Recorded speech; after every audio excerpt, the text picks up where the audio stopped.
You have been lied to. The imposter syndrome is not a defect in your personality. It's actually your trauma default that is designed to keep you safe. And until you turn the survival switch off, no amount of praise will ever make you feel good enough. Here's how to find the off switch. Hi, my name is Christy Rutherford, and if I get a snapshot of your childhood, I can pretty much predict with 98% accuracy of how you're showing up in every area of your life as an adult. I want to share an example of one of my clients who felt like an imposter no matter how hard she worked and the executive position and multiple six-figure salary that she earned.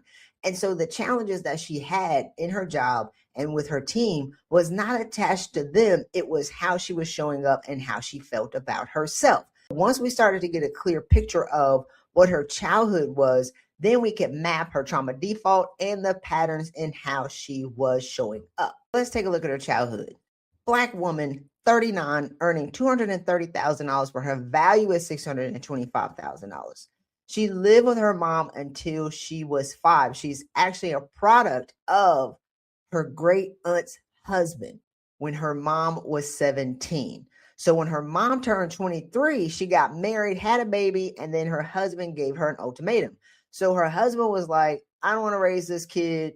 Let's move to Egypt. And then the mama said, okay. So they left her with her grandparents. Now, the great aunt wanted her husband back. So the great aunt was like, hey, the mom left this baby. I'll help you raise her. Let's get back together and let's raise this kid. This was my client. But the great aunt abused her mentally, physically, and emotionally. Everything that she did reminded her of her mom. She was smart.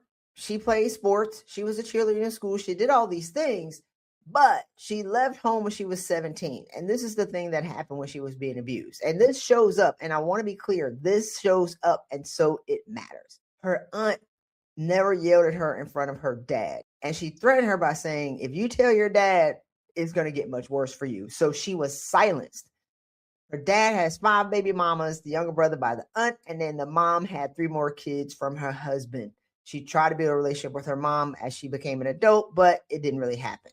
So her trauma default pattern is a lone wolf. She's learned how to survive doing things, working hard on her own, but she's also married with 2 kids. Now, these are her triggers.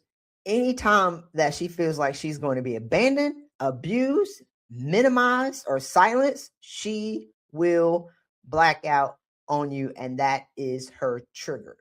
So let's go ahead and map this out of how this shows up in different areas of her life. Coming back to pattern intelligence, we have the problem, the automatic loop, the thought error. The problem is she's not confident, but she also has phenomenal potential, and she's aggressive at work. The automatic loop is she's aggressive because they don't understand her, but she's also super smart. Her thought error is they don't understand me. But here again, her trauma default is when she's abandoned, abused, minimized, or silenced, she doesn't do well. Here's how she shows up at work. She's a team player, but she'll play coy until you say something to her where you try to minimize her or silence her. It is FAFO. Okay. And then she also plays small to almost provoke people to silence her or make her feel minimized. And then she goes straight to this reaction. But because she's knowledgeable and they love her, they put up with it. When it comes to being at home, women who typically grew up in abusive situations want to make sure that their needs are always taken care of, and that if their husband leaves because she was abandoned, if he ever leaves, she'll always have money. So she has a secret bank account. She also has a profound fear of being abandoned. So she provokes her husband and she's like, hey, I don't need you. It's almost like she's screaming in his face, I don't need you. If you leave me, I'm going to be okay, because she makes $200,000. But the problem is making more money creates pain for her, because the more money she makes, the higher her lifestyle is, and the more money that she needs to be able to sustain the lifestyle for her and her daughter. And when I asked her, was this her behavior at home? She was like, well, I'm not going to deny it. Stone face. It was amazing to me. I love it, right? Like she's actually doing this, not consciously of why she's doing it. And it's because she has all these things that are going on in the background of her life. She doesn't mean she actually loves her husband, but she's also terrified of being abandoned. How is that showing up in her health? She has excess weight because she eats emotionally, because she's trying to bury the pain of all these things that are going on in the background and her childhood. She also does not process her emotions well, which leads to a slow metabolism. Florence Scovel Shinn said, it's not a matter of asking what's the matter with you, but who's the matter with you.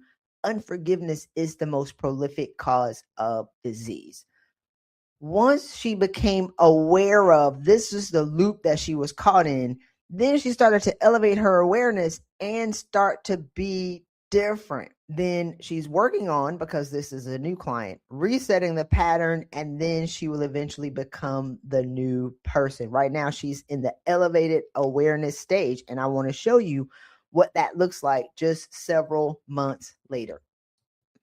I want to ask the question, are the people at work taunting her, putting her down, silencing her? No, not really. But this is what she was thinking. So this is the thing that she said. It settled something deep inside of me and helped me acknowledge that I had been angrily but silently asking why for 35 years. But she's had the answer 100 times over. Another huge insight that she's been digesting is the concept that her husband is running her obstacle course. She had him running through hoops. After I wrestled with that a bit and decided it might be true, I have been approaching him differently, and we've had more and better conversations in the last month than we have in the past 3 years. I have been working to consciously walk into rooms as myself. She was walking in the room shrinking and then wondering why people were trying to play in her face, is because she was shrinking when she walked into a room that she belonged in. So now her conscious thought is to walk into a room as who she already is, as a phenomenal leader, as a phenomenal woman, without shrinking or compressing my energy, so that interacting with me is less FAFO. If y'all don't know what that means, is F around and find out, and more, I'm interested in what she has to say. And so people can now approach her. Leaders can now have meaningful conversations with her. People on her team can have conversations with her and be interested in what she has to say, because she's absolutely brilliant. And she started filtering her questions, because the thing about her being silenced, which is actually a benefit of her childhood Napoleon Hill says, for every seed of adversity, there's an equivalent or greater seed of benefit. And I told her that the benefit of her being silenced by her great aunt was that she will ask. She's one of the women in the top 2 to 3% of women in the world who will ask. Once she started filtering her questions, she's starting to see small ripple effects in the pond of her relationships at work. Last but not least, recognizing my pattern helped me recognize where else I have built relationships that were subtly abusive in the same way as my childhood, and I have let those go. Peace is real. So with that, I hope that this information has been useful to you. Go ahead and take my trauma default pattern quiz at traumadefault.com. And you can also get my 3-book series, the Pattern Intelligence Trilogy, that comes with 3 books that will be able to assist you with resetting your patterns and getting on a path to living the life that you want to live. And those are at christyrutherford.com/trilogy, or you can click on the link on around this video. Here's the thing. Your childhood holds the blueprint for your past, but it also holds the keys to your future. Make it amazing. See you in the next episode.